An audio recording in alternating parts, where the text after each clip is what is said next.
आज हम लोग पोषण के बारे में अध्ययन करेंगे। पोषण न्यूट्रिशन किसे कहते हैं? पोषक पदार्थों को ग्रहण करके उनको शरीर की प्रत्येक कोशिकाओं तक पहुंचाने की संपूर्ण प्रक्रिया को पोषण न्यूट्रिशन कहते हैं। पोषण के प्रकार, टाइप्स ऑफ न्यूट्रिशन। पोषण विधि के आधार पर on the basis of nutrition method living things divide into following groups. पोषण विधि के आधार पर जीवों को निम्न समूहों में बांटा जा सकता है। पहला, स्वपोषी ऑटोट्रॉफ्स, वे जीव जो वातावरण से सरल अकार्बनिक पदार्थों को लेकर अपना पोषक पदार्थ कार्बोहाइड्रेट स्वयं संश्लेषित कर लेते हैं, ऑटोट्रॉफिक या स्वपोषी कहलाते हैं। ये दो प्रकार के होते हैं, प्रकाश संश्लेषी तथा रसायन संश्लेषी। अब प्रकाश संश्लेषी किसे कहते हैं? फोटोसिंथेसाइजर या फोटोट्रॉफिक किसे कहते हैं? तो वे जीव जो पर्णहरिम की सहायता से सौर ऊर्जा को, सूर्य की ऊर्जा को ग्लूकोज में बंधित करते हैं, ग्लूकोज में बांध देते हैं, वे प्रकाश संश्लेषी कहलाते हैं तथा वह क्रिया प्रकाश संश्लेषण कहलाती है। जैसे हरे पौधे और हरे प्रोटिस्ट जानते हैं, यूग्लिना, ये अपना भोजन स्वयं बना लेते हैं। दूसरा है रसायन संश्लेषी, केमोसिंथेसाइजर या केमोट्रॉफिक्स किसे कहते हैं? वे जीव जो कार्बनिक पदार्थों के विघटन से उत्पन्न ऊर्जा को काम में लाते हैं, रसायन संश्लेषी कहलाते हैं।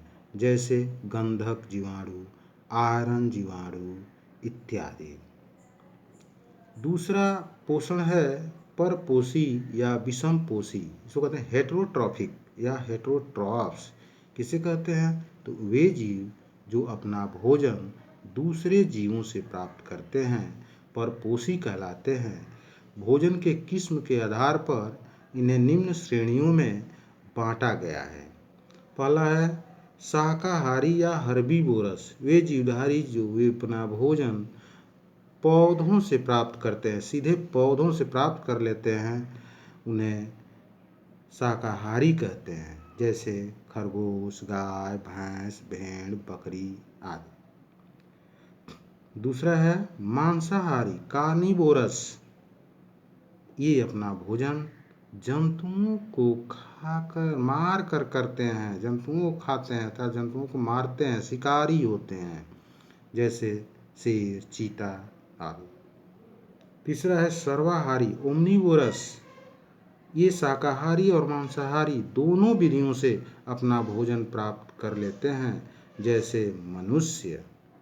तीसरा है कीटाहारी इंसेक्टिवोरस, ये केवल कीटों को खाते हैं, जैसे एंट ईटर, चींटी खोर।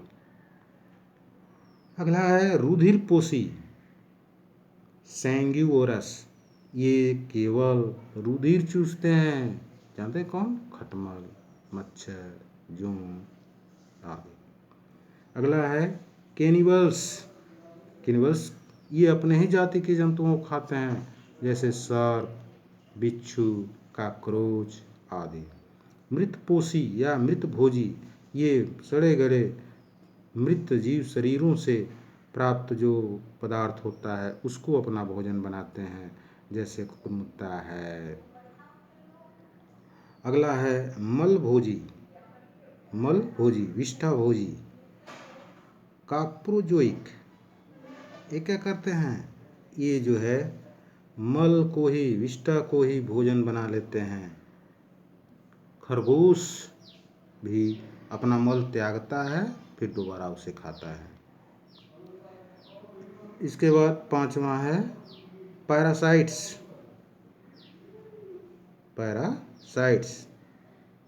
परजीवी, ये जीव अपने भोजन कैसे प्राप्त करते हैं? दूसरे जीवित जीव शरीर से, दूसरे जीवों से प्राप्त करते हैं। और दो प्रकार के होते हैं, बाह्य परजीवी और अंतः परजीवी। बाह्य परजीवी इक्टोपैरासाइट, वे जीव, ये जीव क्या करते हैं?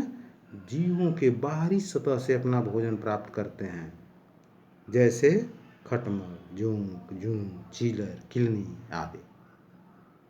अंतःपरजीवी, अंतःपरजीवी वे जीव जो जीव शरीर के अंदर कोशिकाओं से या अंदर से अपना भोजन प्राप्त करते हैं और उन्हें हानि पहुंचाते हैं।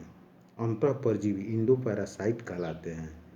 ये जीव जैसे एस्केरिस है, प्लाज्मोडियम है, उचेरिया ब्रॉन्काइफाई है इत्यादि। एस्केरिस जानते हैं? एस्केरिस मनुष्य के छोटी आंत में पाया जाता है। एस्केरोसिस नामक रोग हो जाता है। कभी कभी तो गट्ठर जैसा, उसमें लकड़ी के गट्ठर जैसा बन जाता है और ऑपरेशन करना पड़ता है बिना सर्जरी का। ठीक ही नहीं होगा, पेट में मरोड़ के साथ दर्द होगा, भोजन का रास्ता ही बंद हो गया, क्या होगा? दर्द होगी, ना इलाज किया जाए तो व्यक्ति की मृत्यु हो जाएगी। प्लाज्मोडियम जानते हैं? ये तो दिखाई देता नहीं, ये तो माइक्रोस्कोप से दिखाई देता है। और इसको फैलाता है प्लाज्मोडियम को मादा मादा मच्छर, एनाफ्लीज जिसका नाम है, एनाफ्लीज जाति के मादा मच्छर इसको फैलाता है, काटता है और खून चला जाता है। इस खून में वो चले जाते हैं सब प्लाज्मोडियम और मलेरिया बनाते हैं। उसी तरह से उचेरिया ब्रॉन्काइफाई है, इसको मादा क्यूलेक्स मॉस्किटो मच्छर से यह होता है, फैलाता है। और ये जब चला जाता है शरीर के अंदर तो फाइलेरिया नामक रोग बनाता है। फील पाँव, हाथी के पाँव जैसा रोग बनाता है, फूल जाता है। देखे होंगे कुछ लोगों का, तो ये फाइलेरिया नामक रोग बनाता है। तो आज हम लोग न्यूट्रिशन, पोषण के बारे में पढ़े।